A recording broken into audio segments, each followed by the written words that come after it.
Do you ever have trouble taking instruction or believing that other people can speak into your life? Well, we're going to be talking about that in today's video.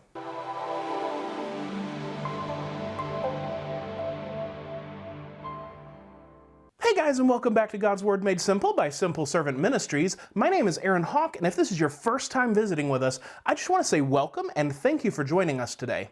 God's Word Made Simple is an online discipleship ministry dedicated to taking God's Word and making it simple. We want to help you understand God's Word, apply it to your life, and grow in your relationship with the Lord. And by the way, if you appreciate this ministry and content, at some point make sure and hit that subscribe button, turn that bell notification to all so you don't miss any future videos. We would love to have you as part of our family. Alright guys, so this chapter and verse today, verses 30, in particular verse 30, but also through the verse 34, this is one of those verses that has been absolutely pivotal in my personal life. I remember struggling, and I hope that I can put it in past tense. There was a period in life, let me put it that way. There was a period in life in which I was acutely aware of my struggle with arrogance. It's kind of one of those things you can't really say I don't struggle with that because that's an arrogant statement, or at least it lends toward arrogance. So there's a little bit of a mind twist there. But there was a period in my life where I was acutely aware of my arrogance. And this is one of the passages that God used in a profound way to break me into submission and humility before Him. And I hope that lesson still continues to this day. I struggle because self-deception is by definition deceiving yourself. So feel free to let me know in the comments how I come across. Do I come across as an arrogant jerk? Do I come across as someone that you'd have a conversation with? Especially if we don't personally know each other. I'd appreciate any feedback. But let's get into chapter 24, verses 30 through 34. Now bear in mind, this is Solomon, the wisest man that ever has or ever will walk the earth apart from Jesus Christ himself. This is Solomon making the following statement. I passed by the field of the sluggard. A sluggard is a lazy person. I passed by the field of the sluggard and by the vineyard of the man lacking sense. Notice that he's tying together sluggard and lacking sense. Laziness leads to poverty, period. You don't want to work, you're not going to get fed. I passed by the field of the sluggard and by the vineyard of the man lacking sense, and behold, it was completely overgrown with thistles. Its surface was covered with nettles, and its stone wall was broken down. I'm not a gardener. I don't have a green thumb. I have a brown thumb, but I know that being overgrown with thistles and the ground being covered with nettles, all these are prickly, sharp things that are weeds that don't allow what it is that you want to grow, in this case a vineyard, grapes, right, vines. And the stone walls being broken down means the protection from animals. All of this is not as it should be.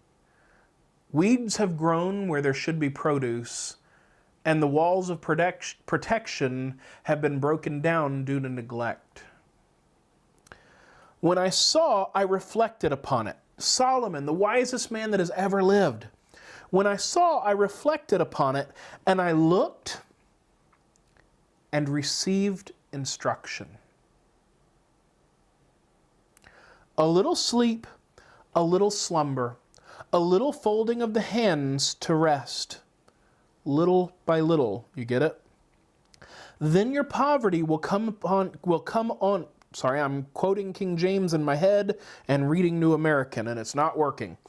Then your poverty will come as a robber, and your want, the need, your want like an armed man. A little sleep, a little slumber. This is the lesson that Solomon took from this. A little sleep, a little slumber, a little folding of the hands, little by little, to rest. He's not saying don't rest. This is the sluggard and the man lacking sense. So it's not talking about appropriate rest. Because some people go too far the other way. They're workaholics and they never give themselves appropriate rest. But some people just want to sit around eating bonbons and watching Netflix all day. That ain't good. That ain't going to happen. And that's what Solomon's talking about, is the second of those two categories. A little sleep, a little slumber, a little folding of the hands to rest. Then your poverty will come as a robber, and your want like an armed man. Now, I think that's pretty self-explanatory, but I'll go into it at least a little bit.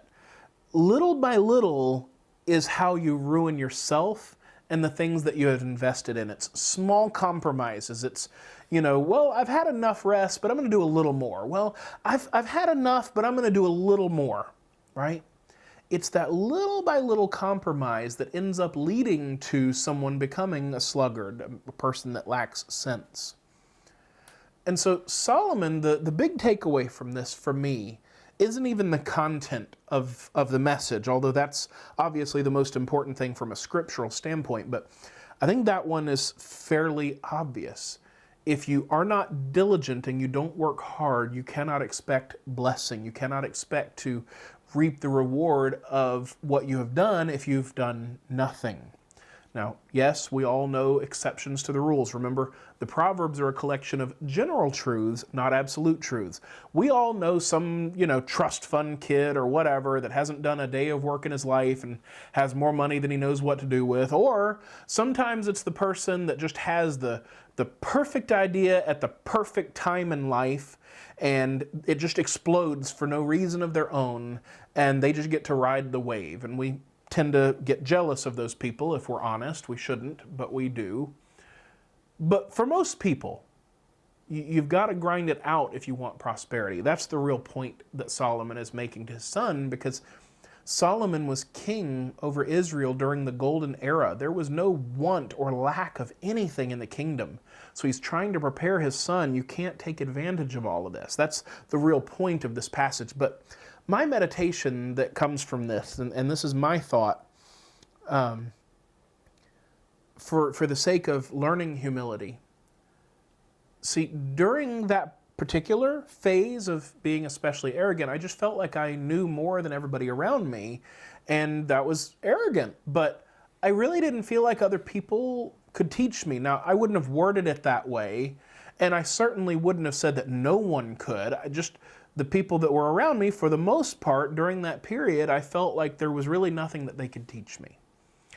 And so this passage is one that the Lord crushed me with, to be honest, because this is the wisest man that has ever lived in all of human history and ever will live, again, apart from Jesus Christ himself. The wisest man that has ever lived took instruction,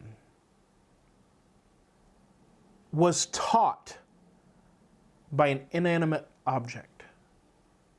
Now, yes, it's his wisdom that allowed him to have that lesson and to reason through it, but the wisest man that has ever lived learned, took instruction from an inanimate object, something that's not even alive, does not have the ability to even speak, and then an inanimate object taught him something about life that he learned it in such a powerful way that he wanted to pass it down to his son and ultimately to all generations, as recorded in the book of Proverbs.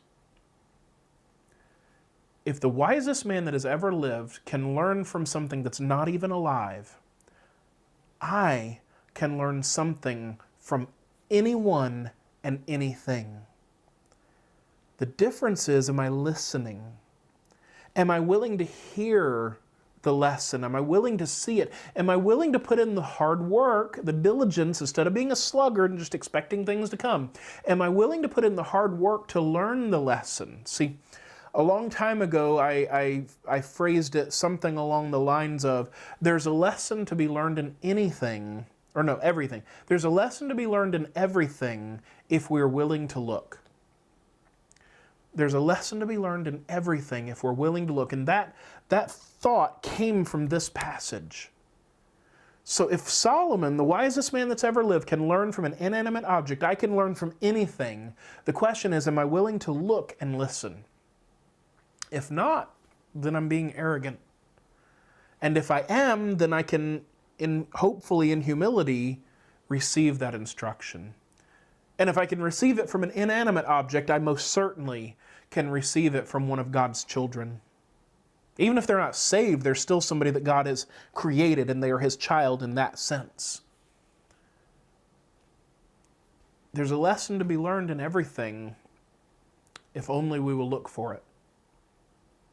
That's what Solomon's teaching his son, and that's a lesson that I try very hard to keep in and near my heart, in my consciousness, so that I remember to take those lessons and to be humble instead of being a jerk. Because ultimately that's what you end up doing when you're an arrogant jerk. So anyway, let me know your thoughts in the comments. Again, I would appreciate any feedback that you have. But let me know what you thought in the comments, anything related to that or the content. And as always, please hit that like button, hit subscribe, turn that bell notification to all so you don't miss any future videos. If you do want to support this ministry, the two best ways to do that, number one is to share this video on your social media platforms, as well as hitting like, subscribe, commenting, all that. That also helps the channel. The second thing, of course, is if you do desire to help financially, there is a link down in the description. Even if you only want to do $1 or $2 a month, that adds up as people join together. Anything is appreciated, and of course, there is absolutely no obligation. Guys, thank you very much, and God bless.